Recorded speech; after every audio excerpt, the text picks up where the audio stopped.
Good afternoon. It's Wednesday, January 18th. I'm Ariel O'Sullivan, and this is IBA News broadcasting from Jerusalem. Violent clashes erupted in the Negev this morning during an operation to demolish illegal Bedouin houses.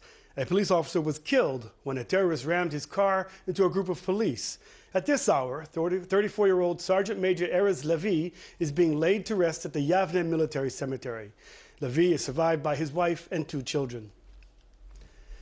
The unrest broke out in the Bedouin village of al-Hiran in the south, where residents and supporters violently resisted police overseeing the demolishing of illegal dwellings.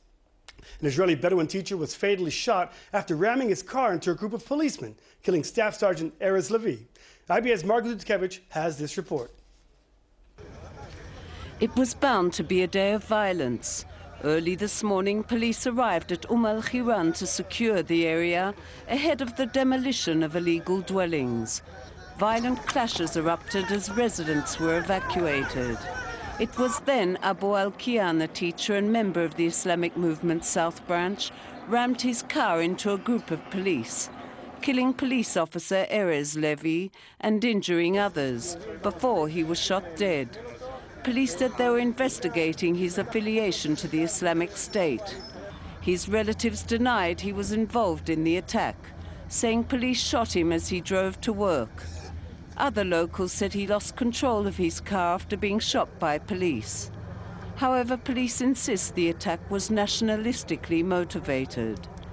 5 people were wounded in the violence, including Knesset member Ayman Odeh, the head of the Joint List, who was struck in the head by a stone thrown by Bedouin protesters and taken to the Soroka hospital for treatment.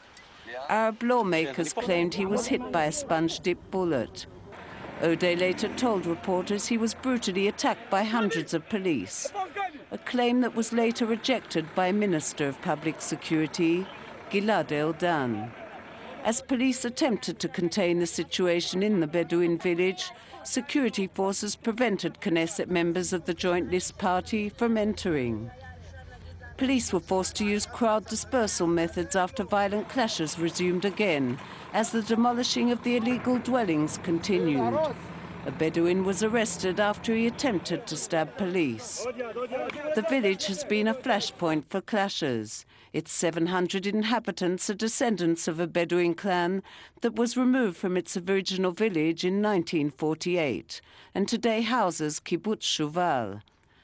Under the much-criticized government urbanization plan for the Bedouin encampments that dot the Negev, there are plans to build a Jewish town on the site of al-Hiran and construct some 2,500 housing units. The Supreme Court ruled the Bedouin families of al-Hiran were illegally on the land and ruled they would have to move, offering them large plots instead in the nearby Bedouin town of Hura. Margaret Dudkevich, IBA News. In wake of this morning's events, a general strike was declared in the Bedouin sector. Earlier today, President Reuven Rivlin condemned the attack as an abhorrent terror attack that must be fought with a firm hand. He called on Arab leaders to work with Israel to prevent violence. Public Security Minister Gilad Erdan said he hoped the event would not be a watershed in relations between Bedouins and Israel. He said police were carrying out a court order, and he lashed out at MK Ayman Odeh and other members of the Joint List for fanning the flames of incitement. "This blood is on your hands. You are the disgrace of the state of Israel," he said. Arab MKs lashed out at police for their heavy-handed use of force. MK Ahmed Tibi called for the international community to provide protection for the mistreated Arab minority in Israel. Joint List MK Hanin Sawabi also accused police of spreading lies to justify the violent expulsion of Bedouins from the land to make way for Jews. A plan to destroy the houses of the Palestinian citizens here in the Negev and to rebuild it for the Jewish. It's an act of aggression. Aggression, first of all, from the government, from the Israeli establishment, even before Netanyahu government, is a plan of maximum land for the Jews. Turning to the ongoing investigation against Prime Minister Benjamin Netanyahu, and the parade of people called in for questioning continued today. Journalist Avi Ratzon arrived at the police Lahav 433 anti-fraud unit in Lod to give his testimony on the so-called 2000 case involving Yediot publisher Arnon Moses. Ratzon's name came up in recorded conversations between the Prime Minister and Moses when Netanyahu suggested that Yediot hire him as a possible journalist who will give him better coverage. Yesterday evening, the Prime Minister's son, Yair Netanyahu, was questioned for over 4 hours in connection to a different case called the 1000 affair, surrounding allegations that the Netanyahu family received hundreds of thousands of dollars worth of gifts from wealthy businessmen James Packer and Arnon Mission. The list of favors given allegedly includes paid hotel rooms, flights, and expenses for Yair Netanyahu. The Prime Minister is likely to be questioned for the third time over both cases by the end of this week. A short time ago, the Movement for the Equality Government filed a petition with the High Court of Justice demanding that Netanyahu be forced to step down from his post as Foreign Minister and Minister of Communications. A Palestinian who attempted to stab a soldier deployed at a checkpoint outside Tulkarm was shot dead by troops. There are no Israeli casualties. The incident occurred early yesterday evening. A video clip of the incident shows the Palestinian ignoring the soldier's calls to halt as he walks toward a soldier, undeterred by the warning shots fired towards him. As he approaches the soldier, he withdraws a knife and stabs him and is shot dead. Palestinian media reports identify the dead man as Nidal Mahdawi, 44, the holder of an Israeli residency permit, married and the father of 5. The country's border police have a rich history of dealing with hostile environments, thwarting terror and attacks, and quelling violent clashes. IBA's Margot Dudkevich accompanied border police officers from the Bereket Company on patrol in East Jerusalem. Here's her report. Their jurisdiction covers tens of thousands of East Jerusalemites, living in areas from Issawiyah in the north to Jabal Mukaber in the south. Aside from preventing terrorists from crossing into Jerusalem just meters away to perpetrate attacks, they also crack down on illegal weapons and drug smuggling. But this is not their only mission. They are often called to accompany municipal workers entering hostile environments, to carry out infrastructure work, and check vehicles in order to prevent the smuggling of unauthorized goods that pose a serious health hazard from reaching Israeli stores. Chief Inspector Daniel Gapso, the company's operational officer, described the complex situation his troops are confronted with daily. Overlooking Issawiyah, considered a somewhat hostile neighborhood, the situation is fluid and can change within seconds, from a pastoral environment to full-blown clashes. He spoke about a firebomb thrown at border police jeep a day earlier. No one was injured. Gapso said his troops are trained to deal with such incidents and prefers that they will be the target of such attacks, rather than innocent civilians. In this particular incident, they failed to nab the perpetrator, who fled back into Issawiyah. But Gapso warns it's only a matter of time before he is caught. Here on the outskirts of the area where we're at the moment, there is the main road, the #1 road, which links Jerusalem to Ma'ale Adumim and to the Dead Sea and Jericho, and therefore the security measures that are implemented in this area are tremendously important. We deal with stones, rocks and petrol bombs that unfortunately are thrown from the outskirts of the neighborhood here, and that's why our units are patrolling constantly inside in order to prevent any major incidents from taking place, so that people and members of the public can get in and out of Jerusalem without any problems whatsoever. At an impromptu checkpoint in Ras Al Amud in front of buildings where Jewish families reside, Chief Inspector Gapso points out the cameras and advanced technology placed on the fence on the other side of the road. Everything is monitored, he says. Driving through Ras Al Amud, he recalls a recent incident when troops were called in to deal with a suspected domestic violence situation. On their way, rocks were thrown at their jeep, one of them hitting inside near the driver. No one was hurt, but the situation placed them in a dilemma, whether to race after the stone thrower or continue to the site where a woman was reportedly being beaten by her husband. They opted to deal with the latter first. The narrow streets of Silwan make it difficult to maneuver, and the situation is sometimes taken advantage of by local residents to attack troops. Here inside Silwan, police operations take place. Our border police units are in and around all of the different areas, all of the different neighborhoods.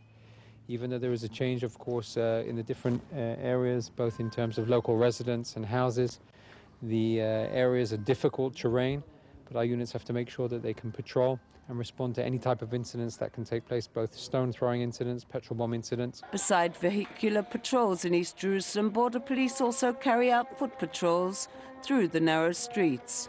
On constant alert, they eye the tall buildings that straddle both sides of the alleyways, prepared to dodge firebombs, rocks and explosive devices, as well as refrigerators thrown by locals at the troops below.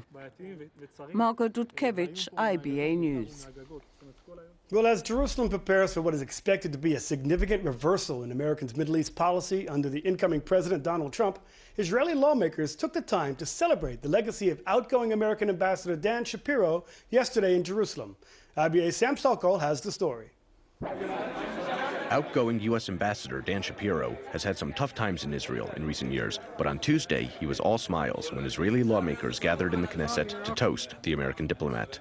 Organized by the Knesset Caucus for U.S.-Israel Relations, the gathering was attended by senior MKs including Knesset Chair Yuli Edelstein and opposition leader Isaac Herzog. Edelstein said that he considered Shapiro, who has been ambassador since 2011, a friend, and that he has done his job faithfully, not only as an American representative, but as one for the Israeli people as well. Energy Minister Yuval Steinitz described Shapiro as a shock absorber, dampening tensions between Jerusalem and Washington during periods of disagreement. I think he did an excellent service, and the fact that Israel-United States relations are not only staying as they are, but improving despite those differences is partially due to his excellent service. Speaking with IBA News, Knesset Diaspora Committee Chairman MK Avram Negusi praised Shapiro for his involvement in Israeli society, singling out his work with the Ethiopian community. He stood with Israel in the terror attack in the last years, and he has been really very involved and very active on strengthening the relationship between the two people. Addressing lawmakers in Hebrew, Shapiro stated that while there had been disagreements between the U.S. and Israel during his tenure, he was certain that history would bear out that bilateral relations were strengthened in a big way in recent years.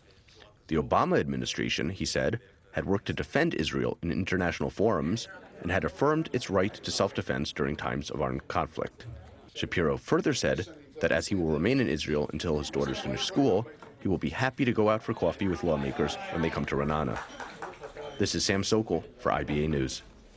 With less than 2 days to go to the official change of guard ceremony in Washington, the incoming Trump administration is busy making its final preparations. Nikki Haley, U.S. President-elect Donald Trump's designate for U.S. ambassador to the UN, will today appear at her Senate confirmation hearing. According to a prepared testimony obtained by Reuters, Haley is slated to blast the world body over its treatment of Israel. In her opening remarks before the Senate Foreign Relations Committee, the Republican South Carolina governor said she will assert that nowhere has the UN's failure been more consistent and more outrageous than in its bias against our close ally, Israel. Here at home, many Israelis on the right are anxiously awaiting Trump's transition into office, as well as the president-elect's pick for the Middle East envoy, Jared Kushner. Earlier this week, the Palestinian Authority cautiously welcomed news that Kushner, Trump's Jewish son-in-law, will try to bring peace to the region, expressing hope that he will maintain a fair and balance regarding the ongoing conflict. More on this report from CNN. Jared is a great young man, went to Harvard, very smart, great. One of the crucial assignments Donald Trump already has in mind for his son-in-law, bringing peace to the Middle East. He'll make a deal with Israel that no one else can. You know, he's a natural, Trump told the Times of London. Israel and the Palestinians are currently not even talking to each other. Getting them to agree on a deal has stumped America's most experienced diplomats for decades. Analysts say in order for Jared Kushner to resolve one of the planet's most intractable problems, he has to overcome at least two significant challenges: his lack of experience in diplomacy and President-elect Trump's rhetoric. Donald Trump has unreservedly aligned himself with an Israeli government that has been, at the least, extremely skeptical about moving forward with any realistic two-state solution. And in the course of connecting so closely with Benjamin Netanyahu, Trump has diminished the ability of the U.S., I think, to present itself as an honest broker. We asked the Trump transition team about those concerns. We didn't hear back. Tonight, Jared Kushner's appointment as a senior advisor to the president is also drawing controversy because he's married to Trump's daughter, Ivanka.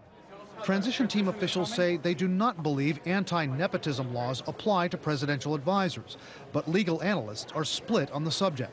Kushner is pledging to take no salary and give up his management roles at his own family's billion-dollar real estate empire and the newspaper he owns. His lawyer tells CNN he'll also sell off a significant number of his assets, including this flagship building in Manhattan, to his brother or to a family trust controlled by his mother. Ethics watchdogs question whether he can fully cut himself off from having a financial stake in government decisions. The family members will still benefit from the decisions he makes in the White House. And on the other end of this is what happens when he leaves government office. Are they then going to give him his interests back? It's not really divesting himself of this. It's not separating himself from his financial interests. And Donald Trump could still face political blowback for appointing his daughter's husband to such a powerful position. It may be legally questionable and politically perilous for him to choose someone close to him, and the number one qualification being that they're related to Donald Trump. Despite having no experience in politics or government, Jared Kushner is said to be one of Donald Trump's most trusted advisors. Some analysts call him the Trump whisperer. When two factions are fighting, for example, during the campaign, when some fiery conservatives wanted one thing and some of the establishment Republicans wanted another, Jared would bring them together and work it out. The health ministry has issued a warning urging the public to avoid buying coffee at restaurants, cafes, and public places after irregular amounts of lead traces were found in industrial coffee makers across the country. Hundreds of machines have already been checked and were found to contain higher than permitted lead concentrations, which are considered a health hazard. Among the coffee machines found to have excess lead residue are Israeli-made La Favorita and Italian-made Binki coffee machines. The health ministry said there may be other models as well that have not yet been named. The ministry particularly recommends that pregnant women refrain from drinking coffee made in industrial machines until further notice. It said it was launching nationwide recalls and tests in conjunction with the economy ministry. The tests are expected to last about 1 month. And drivers beware, the Knesset's Economic Committee has approved a major increase in fines for traffic violations. Under the new set of regulations, which are set to go into effect next month, drivers who run a red light will be fined no less than 1,500 shekels. Those found driving without a valid car license will be fined hundreds of shekels, and if caught with an expired driving license, motorists will have to say goodbye to 1,000 shekels. Those failing to yield to pedestrians at crosswalks will pay a 250 shekel fine. If caught speeding in city streets or highways, be prepared to pay 1,500 shekels. As for those riding two-wheelers, riding an electric bicycle under the age of 16 will now carry a 1,000 shekel fine. Ironically, the committee failed to address violations related to using mobile phones while driving, which is considered the #1 cause of traffic accidents. Lawmakers believe that hitting hard at the pocket will serve as the best deterrent and force drivers to obey the law. We recommend to drive safely. Changing gears, and here's to some Israeli pride. Internationally acclaimed Wonder Woman Gal Gadot is already making an even bigger hit across the world. The famous Israeli actress will star in a highly watched Super Bowl commercial for no other than the Israeli website development company Wix. The action-packed commercial features Gadot beating up the bad guys while maintaining her elegant chic. This will be the 3rd year in a row that Wix has produced a Super Bowl commercial. The ad will be broadcast in the 4th quarter of the game, set to take place on the 5th of February.